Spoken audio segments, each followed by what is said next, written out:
So my name is Ester Freider, and I'm an artist and writer and community organizer who lives in London.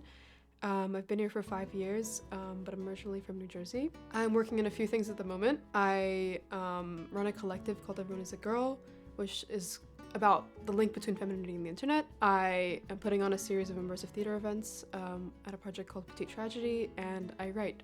So I'm Like a PDF But a Girl was originally my BA dissertation that I wrote in the winter of 22 to 23. Basically, it's a love letter to Tumblr, but also like, it's really a coming of age story, I think, in a very kind of academicized sense of the word.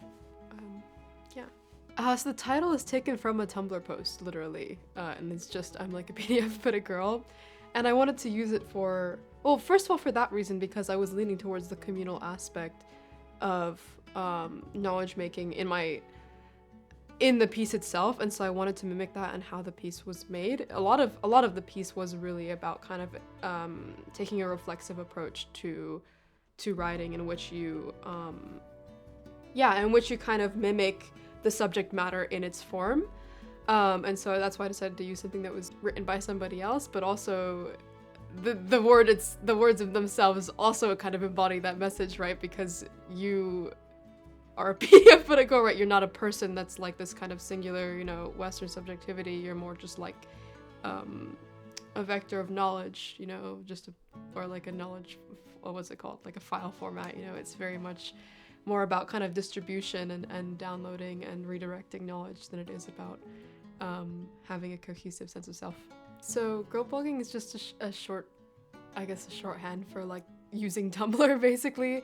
I decided to kind of appropriate a term that was used by a lot of people of a certain subculture on the website, like that kind of Lana Del Rey, Lolita adjacent stuff, and kind of use it for my own purposes. So it's basically just the act of using Tumblr for your own concerns in terms of learning, but also just identity making or presentation. And yeah, of course I do. I think my usage of it has shifted a lot. When I was a teen, it was a lot about like social justice and stuff like that, and then as I've gone through uni and stuff, it became a lot more about actually using it as a library and as an archive for myself, with the tagging system, which has become like increasingly important. So I use it for that, but I also use it as a diary, especially because like no one I know in person is on there.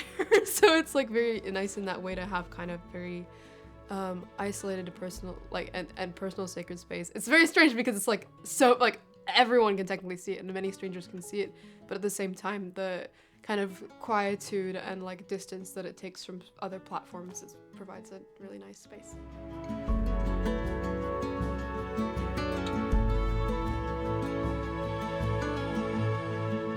So I can't remember if this phrase I came up with myself or if I just took it from Hakim Bey.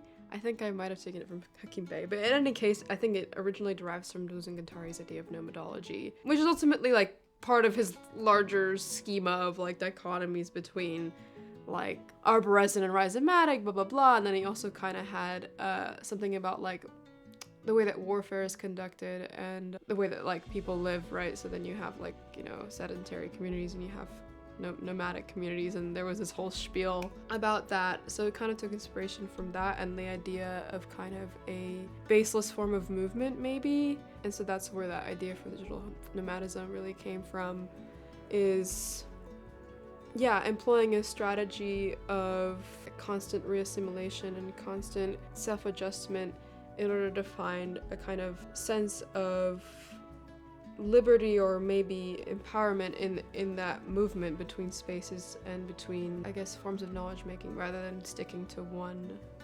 conception of self or one community. That was all very vague, but I think it makes sense in the context of the book.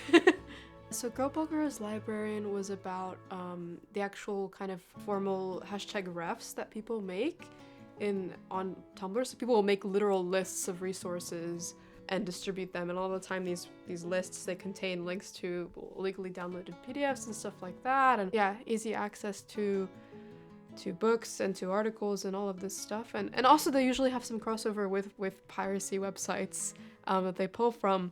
So I used that chapter to explore that and also to connect it to the work that's done by people like Alexandra Elbakyan, who runs Sci-Hub, and Aaron Schwartz, who did a lot of work on open access. So that was really the most kind of politically important chapter, maybe because it kind of acknowledges that labor. And it's also often performed by students who have access to certain resources because of their institution, and then they reshare it to people outside of the institution. So it really is all about kind of knowledge redistribution and democratizing that access. So, yeah. To be honest, no, I don't have hope in Tumblr's future. I think even now it's really on its last leg, and it has been for quite some time, for even a couple years. I mean, especially since the NSFW ban, which unfortunately was a large portion of the traffic on Tumblr, things have really gone downhill. And it's really not a question of if it'll disappear, but when. I mean, I suppose with everything, but with Tumblr especially, I just hope that I have enough time and advance notice to back everything up and kind of preserve it in some way. So yeah. Well, I think that that's the strength, right? Is that it's a really difficult platform to market, and it's a really difficult platform to sell to advertisers. Notably, all the advertisements on there are for such junky stuff. It's unfathomable. The last one I saw, I remember I got an advertisement for some film called Wolfman, which I've literally not heard about outside of that advert. It's very much kind of resistant to commercialization, and that's both what makes it remarkable and also ensures its downfall sooner or later. And the algorithm is now, they're trying, but it's just so terrible. It's so terrible. I just get recommended posts about furry porn when I've literally never looked at stuff like that in my life, because everything is just so small and so misguided, which is both, yeah, a blessing and a curse. Girl blogging shaped my experience when I was a teen immensely, and ultimately just shaped my formation as just a person who thinks. The way that I think is really formatted by the internet and by that website, because I just that was my first exposure to I guess self-production, and that's ultimately I guess what I try and grapple with, and that's the question that I pose at the end, where I talk about the theoretical supercomputer that was too heavy for its own use because it was just too hyper-connected. Ultimately, is that a strength, or is it also an issue? That kind of rhizomatic and ultimately de-hierarchized method of producing knowledge. I hope that people do kind of start to take public academia more seriously. I mean, that's my kind of eternal concern, and that's one of the themes of my work that's continued past I'm Like a PDF But a Girl, because it's also kind of what I try and produce with Everyone is a Girl, where we kind of create these spaces of common knowledge production and platforms on which to do that together with other cool and chill people. So kind of my hope for the future is not rather for Tumblr specifically, because I think a lot of it is a lost cause, but rather for other spaces of that sort of community to arise.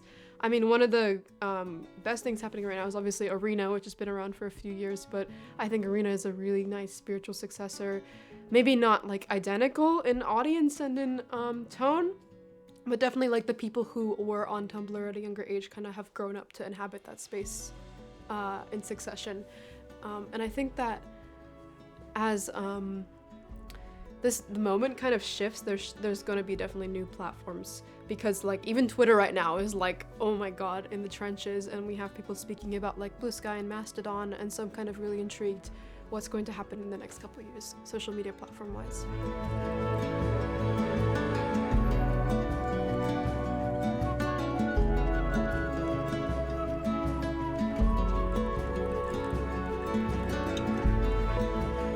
So I'd like to say a big thank you to FemSocial for releasing the book again this January, and for helping me to organize the launch, which will happen on the 21st. So please, if you can, you should come. It'll be a blast. We're gonna have a Tumblr symposium with a lot of fun presentations. Yeah, I'm just really excited, and I'm kind of happy to have a definitive kind of moment of closure and celebration to the book.